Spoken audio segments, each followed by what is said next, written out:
Allah, He said to the Arab, كنتم خير أمة أخرجت للناس.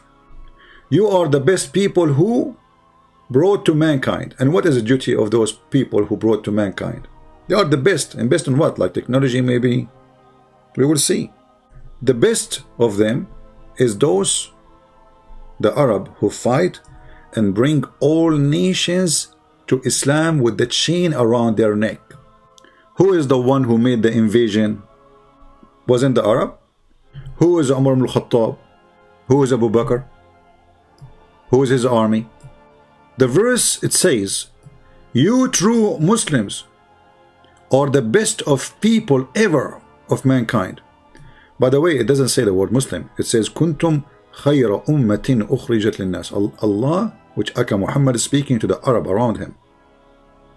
You are the best nation. And there is nothing but Arab around him. The rest are slaves. Meaning, the best of people for the people as you bring them to with a chain on their necks till they embrace Islam.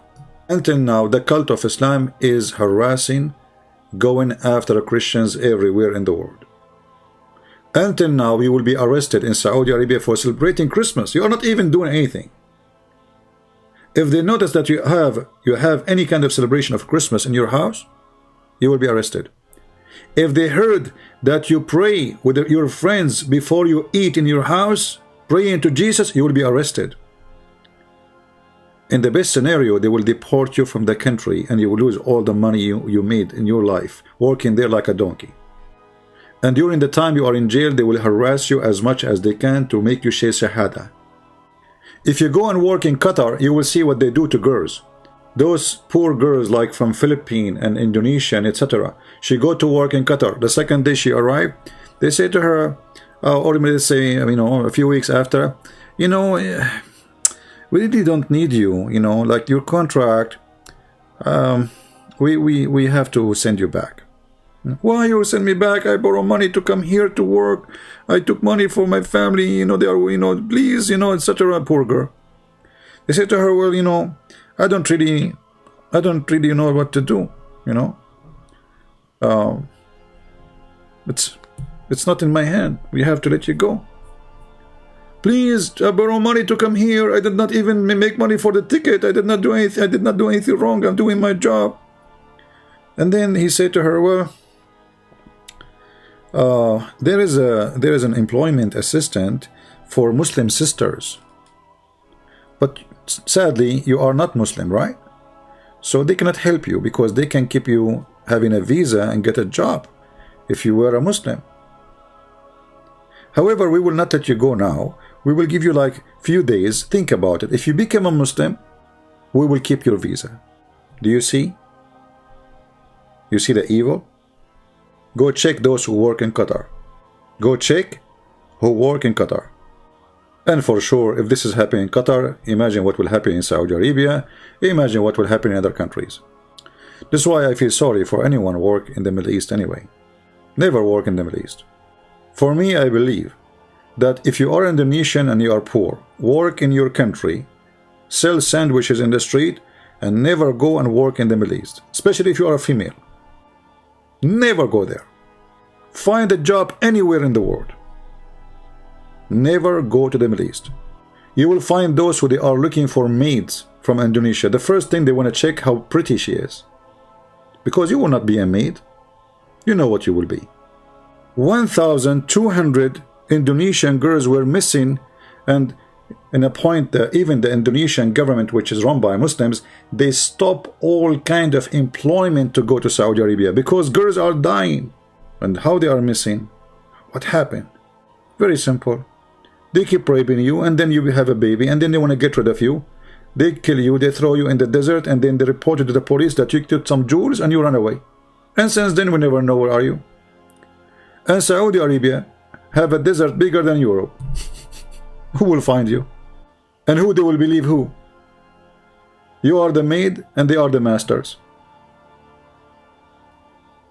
They are the citizen and you are the foreigner. Even if you are a Muslim, doesn't matter, by the way. You see, they do that even to Muslim girls. Indonesian girls, most of them, they are Muslims who work as maid. They do that to Muslim girls. If you are an Indian, as an example, and you work in Saudi Arabia, they will put 40 of you in a small tiny apartment, have no air condition. If you are an American, you will have a car, private apartment, good salary, health insurance, because you're an American. If you are an Indian, oh boy, they will make you sleep in the top of each other like shelves. Go right now and check human rights or employment and human rights in Qatar or Saudi Arabia. Go check it out. This is the land of discrimination. You see, my people, they love to discriminate. It's in the blood of the people there.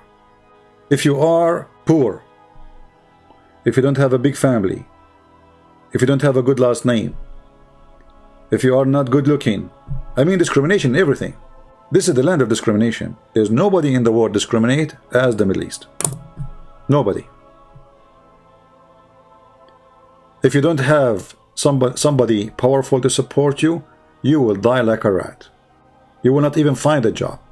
If you have a fight with somebody, the judge, one phone call, you go to jail, and the one who did beat you, he have party. That is the Middle East. Anyway, I'm not talking, you see, I don't want to mix things up. As I said, discrimination can happen. Even there are some people who claim to be Christian and they discriminate people too. But when it's come to Islam, Islam make discrimination part of their belief. As you see in front of you, just because they are Muslim, they are the best nation. And because they are the best nation, which means they are Muslims, they have the right to bring you with the chain around your neck. In Islam, if a Muslim, he killed a Muslim, unjust killing, he will be killed. But if a Muslim, he killed non-Muslim, unjustly, he will not be killed. The price of killing a Christian is half a price of a Muslim. Muslim, they believe in something called a blood price, which means you kill somebody if you are rich, you go to his family, you say, hey, come on, I will give you $1 million. I mean, just a number, whatever it is. $10,000, depends like who is the person. If they agree, you don't, there's no punishment, that's it, you are free. Can you believe justice? What kind of justice this justice is? So if you are a rich man, you can shoot as many as you want.